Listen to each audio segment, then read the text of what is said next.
વલસાડના ધરમપુરના શેરીમાળ ગામ નજીક બાઇક ચાલક તણાયો હતો।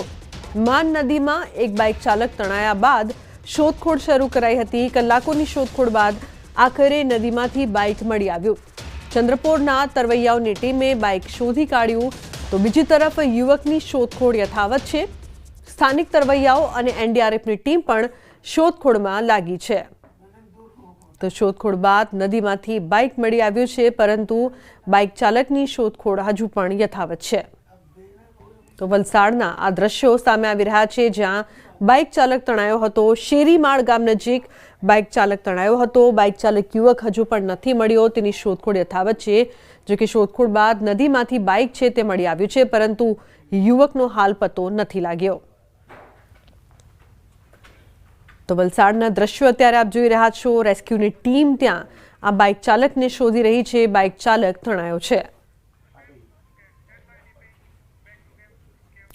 અન્ય સમાચાર અમદાવાદથી વાસણા બેરેજમાંથી પાણી છોડાયું છે। પાણી છોડાતા 25 લોકો ફસાયા। બાગરોલ ગામના 25 લોકો ફસાયા। ફાયર વિભાગની ટીમે 5 લોકોનું રેસ્ક્યુ કર્યું। હજુ 20 લોકો ફસાયા હોવાની માહિતી। નદી કિનારે બાગરોલમાં ગ્રામજનો એકઠા થયા છે। ઉલ્લેખનીય છે કે રેસ્ક્યુની કામગીરી હજુ પણ યથાવત છે। કેટલાક લોકો હજુ પણ ફસાયા છે, જેમને જલ્દી સલામત સ્થળે ખસેડવા માટે કામગીરી કરવામાં આવી રહી છે।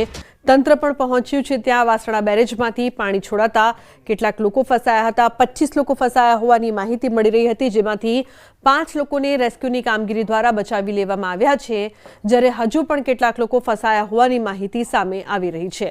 તો ગ્રામજનો પણ એકઠા થયા છે, તંત્ર પણ પહોંચ્યું છે અને તંત્ર દ્વારા રેસ્ક્યુની કામગીરી હજુ પણ કરવામાં આવી રહી છે। જલ્દી તમામ લોકોને સલામત સ્થળે ખસેડવામાં આવે તેવા પ્રયાસ કરવામાં આવી રહ્યા છે। તો પાણી છોડાતા 25 લોકો ફસાયા હતા, જેમાંથી 5 લોકોને રેસ્ક્યુની કામગીરી દરમિયાન બચાવી લેવામાં આવ્યા છે। ફાયરની ટીમ પણ ત્યાં પહોંચી છે, સાથે જ મદદ પણ કરવામાં આવી રહી છે। તંત્ર પણ ત્યાં પહોંચ્યું છે, જેથી તમામ લોકોને જલ્દી સલામત સ્થળે ખસેડવામાં આવે, તેમનું રેસ્ક્યુ કરવામાં આવે। સંવાદદાતા ઋત્વિજ લાઈવ જોડાયા છે ઘટના સ્થળેથી। વધુ માહિતી આપવા માટે તેમની પાસેથી વધુ માહિતી લઈએ। ઋત્વિજ, જે પ્રકારથી તમે અત્યારે ઘટના સ્થળે ઉપસ્થિત છો, રેસ્ક્યુની કામગીરી પણ થઈ રહી છે, શું વધુ માહિતી છે ઋત્વિજ? કેવી છે રેસ્ક્યુની કામગીરી? કેટલા લોકો હજુ પણ ફસાયા છે ઋત્વિજ?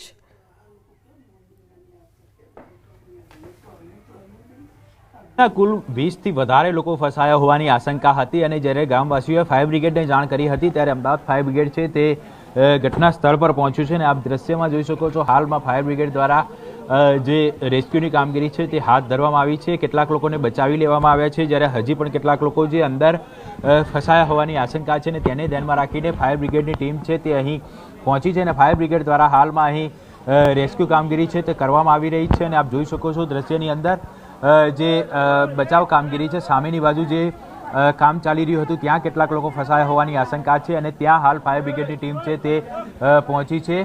2 જગ્યાઓ હોઈ શકે છે। એક જે દ્રશ્યની અંદર આપ જોઈ શકો છો, આ બંને જગ્યા ઉપર લગભગ 20 થી વધારે લોકો હતા અને તેઓ અહીંયા ફસાયા હતા અને તેમને બચાવવાની કામગીરી હાથ ધરવામાં આવી રહી છે। અમદાવાદ ફાયર બ્રિગેડની ટીમ છે તે તાત્કાલિક અહીંયા પહોંચી હતી અને ફાયર બ્રિગેડ દ્વારા હાલમાં આ રેસ્ક્યુની કામગીરી છે તે કરવામાં આવી રહી છે। જે બાકરોલ ગામ છે, બાકરોલ ગામનો આ બનાવ છે, નદીના પટની અંદર કેટલાક લોકો હતા અને આપ જોઈ શકો છો આ તમામ લોકો છે તે ફસાયા હતા। આપ કઈ પરિસ્થિતિમાં અહીંયા કામ करता था અને શું પરિસ્થિતિ સર્જાઈ थी? हम लोग तो काम कर रहा था, हम तो पहले चला आया था इधर। अच्छा, कितने लोग थे आप? अब ये लोग कई आदमी थे? 40-42। अच्छा, कितने लोग अभी बाहर निकले हैं? अभी तो 11 आदमी। क्या काम कर रहे थे आप यहाँ पे? हम लोग ये तो ब्रिज का काम, रेलवे का। अच्छा, रेलवे का काम चल रहा था। आप 40 लोग थे। हाँ। अभी कितने लोग अंदर फंसे हुए? कुछ अंदर 22-23 आदमी होगा। अच्छा, कैसे आप अंदर कैसे फंसे? हम लोग जानकारी नहीं था ये चीज। अच्छा, क्या अचानक पानी आया? पानी आ गया अचानक। अच्छा, सब लोग सुरक्षित बाहर निकल? हाँ, निकल रहा हूँ, आराम से आ रहा है आदमी।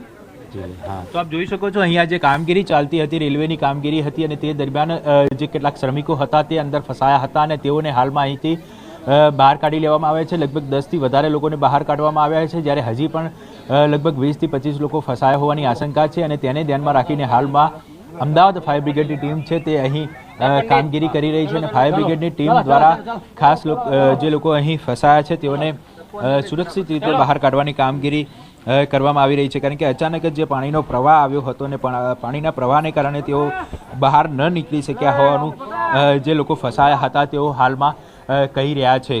એટલે મહત્વની બાબત તો એ છે કે જ્યારે ગામવાસીઓને આ બાબતની જાણ થઈ હતી ત્યારે ગામવાસીઓએ તાત્કાલિક અમદાવાદ ફાયર બ્રિગેડને જાણ કરી હતી અને ફાયર બ્રિગેડની ટીમ છે તે હાલ અહીં પહોંચી છે અને બચાવ કામગીરી હાથ ધરી છે. મજૂરો પેલા રહ્યા.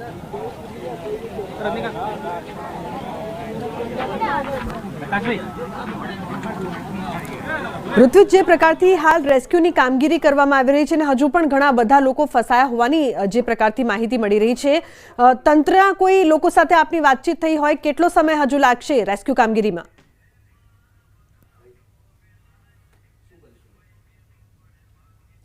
તો હાલ જે આપ જોઈ શકો છો અહીં પાણીનો પ્રવાહ પણ જોવા મળી રહ્યો છે, પરંતુ ફાયર બ્રિગેડની ટીમ છે તે અહીં ખાસ રેસ્ક્યુ બોટ સાથે અહીં જોવા મળી છે.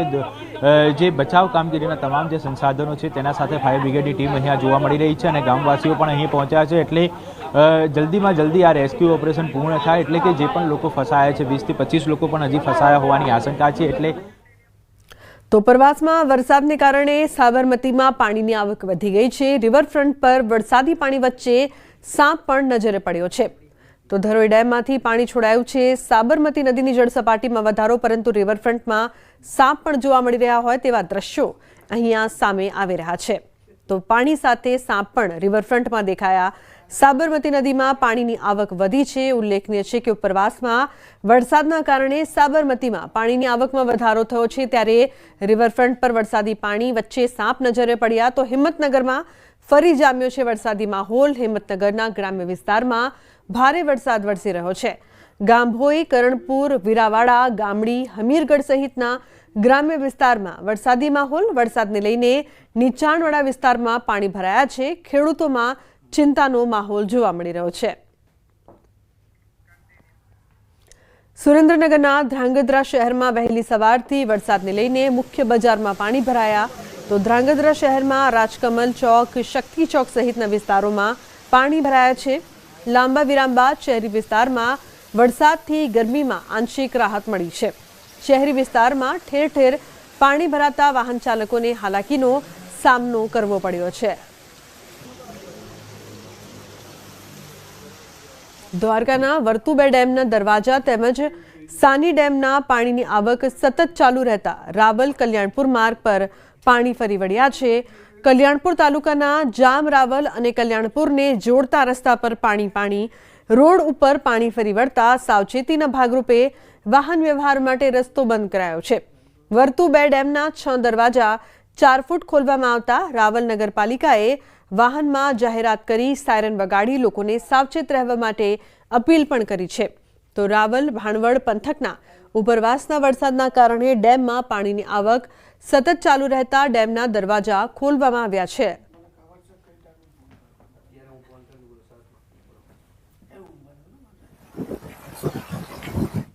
દરવાજા 4 ફૂટ ખોલવામાં આવે છે, જેથી નદીની સપાટીમાં વધારો થવાની શક્યતા હોય. નદી કાંઠા આસપાસના વિસ્તારના લોકોએ સાવચેત રહેવું તથા જરૂર પડીએ સલામત સ્થળે અથવા તો નગરપાલિકાના આશ્રય સ્થાનમાં ખસી જવું. રાવલ નગરપાલિકા. જાહેર સૂચના: ભારે વરસાદના કારણે વર્તુબે ડેમના 6 દરવાજા 4 ફૂટ ખોલવામાં આવે છે, જેથી નદીની સપાટીમાં વધારો થવાની શક્યતા હોય. પોરબંદર જિલ્લાને પીવાનું પાણી પૂરું પાડતો જીવાદોરી સમાન બિલેશ્વર નજીક આવેલ ફોદાડા ડેમ ઓવરફ્લો થતા પોરબંદર જિલ્લાવાસીઓને પીવાના પાણીનો પ્રશ્ન હલ થઈ ચૂક્યો છે. પોરબંદર જિલ્લામાં સાર્વત્રિક વરસાદ થતા જિલ્લાના અનેક ડેમો, તળાવો છલોછલ થઈ ગયા છે. ત્યારે પોરબંદરનો મુખ્ય ડેમ ફોદાડા ડેમ પણ ઓવરફ્લો થતા જિલ્લાવાસીઓમાં ખુશીનો માહોલ જોવા મળી રહ્યો છે.